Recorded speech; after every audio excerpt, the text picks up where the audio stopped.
Shalom Torah fans, this is Harold, Matt, and Svi reporting to you some news about the land of Israel. There has been some statements of the U.S. ambassador in Israel, Mr. Mike Huckabee, blaming Israeli settlers in the West Bank for burning a church. And also, there's been 3 Palestinians killed in a Catholic church in Gaza. We wanted to discuss this and show you in the map the locations in order to give you, the best information and updates on what's happening in the land of Israel right now. Welcome, Svi, Matt. Matt, what exactly does the Israeli police say happened near the church of St. George in Taybeh? This is in the West Bank, right? Yes, this is the one in the West Bank. It's a Greek Orthodox church, and or the ruins of it, I should say. It's a facility, plot of land where they have the church ruins and a cemetery. So it first appeared that Jewish settlers came in and set it on fire as a means of arson, committing arson. However, eyewitness accounts from other settlers there and investigations going on by the Israeli police are showing that it no longer appears to be arson, and that there were actually Jewish settlers attempting to fight the fire to prevent it from going on to the ruins of the church, the St. George Church, and to prevent even the cemetery from catching fire. So we don't yet know the cause. There's an official report on the actual cause of the fire, but it does appear that it was not arson. Okay. Now, the U.S. ambassador, Mr. Huckabee, Mm-hmm. he was condemning, right, this incident very strongly, and it was the statement was evolving rapidly in the social media, especially in the news. Yeah, absolutely. When it was first appearing as arson, he was condemning the Jewish settlers that were being blamed for committing arson. And if that had been the case, or ends up being the case, rightly so. It's not. It would be an act of terror, which is a crime. Uh, Arson is no joke. So it. But at least with the backtracking, because of the appearance that now, once we've investigated this further, it doesn't really look like it's arson. In fact, these Jewish settlers that are being blamed were actually fighting the fire. So. Okay. Now Well, it's and then important. we have a Huckabee here, an article. Huckabee backtracks on terror claims as Israel police refute church arson allegations, right? Mhm. So first there was a claim, then it was rapidly condemned and people ran with it. And we see all the news and posts on X about the terrorist state of Israel, and people don't know the difference between settlers and the government, and and people just ran with it. And then it's proven false, but then few are the outlets or the people that actually share this new information, right? And people just remember what had been published a couple of days ago. So that tends to be a problem, right? Yeah. We jump on, sometimes we jump on a narrative, when that it, the narrative usually seems to blame Israel first. That's where it always seems to go, immediately first, until we go in and investigate and go, wait a minute, was that really what happened? Or not necessarily Israel, but sometimes, like in this case, it was Jewish settlers in the West Bank. With that being a difference between like Israel proper and the Jews there, Jewish settlers in the West Bank, where it's not Israel proper, it's a Palestinian or That was my Yeah, yeah, actually my next question, Matt.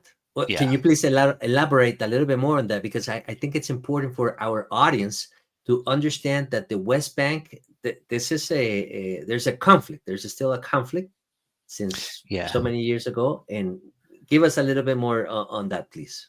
So it's quote unquote Palestinian Authority, I guess, territory. But in the West Bank, there are Jewish settlements all over it. Unlike Gaza, where there's no Jews, um, in the West Bank, there are Jewish settlements um, all over the West Bank, even though the West Bank itself is a Palestinian territory, quote unquote. It's actually Judea and Samaria. It's the ancient land of Judea and Samaria, but it belongs to the Palestinian Authority at the moment. But it contains Jewish settlers where Jews do live and operate and live Okay, their lives. So but they are ruled by the Israel laws, right? yeah, Also, the Israel government. right. It still belongs to the Israeli government, but it's sort of a semi-autonomous zone, I guess you And could say. it's actually a little more complicated than that because Yeah, after some peace accords, I believe it was the Oslo Accords, the West Bank was subdivided in areas A, B, and C. One area is in total control of the Palestinian Authority. Another one is Israeli military control, and the third one is shared control. So it's extremely complex situation, and I mean, and this is not even like to speak in favor of the settlers. Yeah, what we are sharing here today, there are also all kinds of settlers. It's not a monolith. Yeah, the settler community. There are some Israeli settlements there that there are very radical, ultra right wing that they do want to harm Palestinians if they could. There Yeah. are other bigger settlements. There are full blown cities like Ariel in the north of the West Bank that has tens of thousands of people living there with factories that literally employ Palestinians from the West Bank that otherwise would earn a salary of a fifth of what they get being employed by Israelis in the settlements. We have had this long drawn argument with presidents and administrations in the US whether the settlements are legal, whether they should disappear, they should be withdrawn. And the Israeli society is divided on it, to tell the truth. Some believe that they should just take over the whole West Bank because it's the ancestral land, like Matt was saying, Judea and Samaria, where most of biblical history has taken place. And then there are other Israelis that are like, you know what, we just want peace, give them that, let it be the Palestinian state, and we are here on this side. And then the Israeli government kind of like plays both ends of it because they want to have the favor of the growing settlement community that we're talking about hundreds of thousands of Israelis that live in the West Bank, and also have the favor of the regular Israelis that live on the Israeli territory proper. mm-hmm. Right. I mean, to me, these are very brave people that decided to live on that specific area of the land of Israel. And I understand they are close to the border of the Golan Heights, and they get lots of missiles, right? Tzvi? Also, they No, the West Bank is not so close to the Golan Heights. It's in the but heart of when they Israel. send missiles from the Golan Heights, I mean, crossing the Golan Heights, aren't they Mhm. the ones that get hit by those missiles No, as well? that will be farther north over Oh, here. okay. Yeah, All so we right. have all this area that in 1967 Israel conquered from Syria. That has been another argument whether Israel has the right to possess that land that Okay. took over through war. Right, basically how all civilization has, transpired, like possessing land through war. I mean, I don't know Right. why Israel will have the right to take over that land. And finally, during the first administration of President Trump, he recognized, in the words of Trump, I gave you the Golan Heights. He would tell the Jewish community and the Jewish donors and Israel, I gave you the Golan Heights, not that Israel won it in 1967. But so, yeah, that is a separate issue. And those are the ones that get the missiles from Syria. It's right to the east of it. And then the West Bank is a completely different set of problems. Thank you, thank you. Yeah, thank you for clarifying that to us.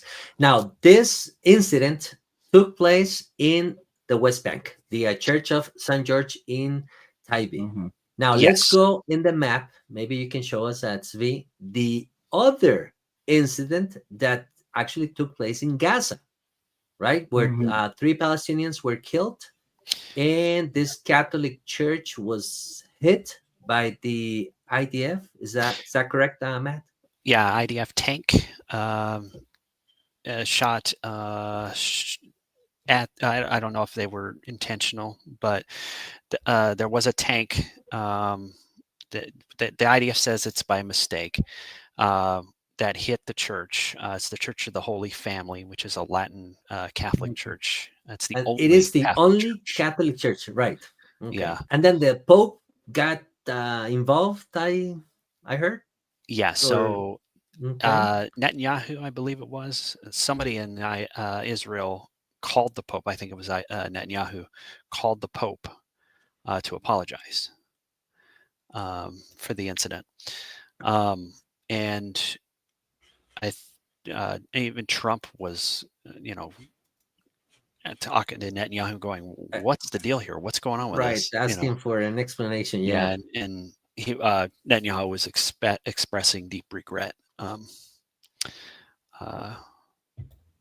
Okay. when it On came to this this. So incident. yeah, Yes. We basically wanted to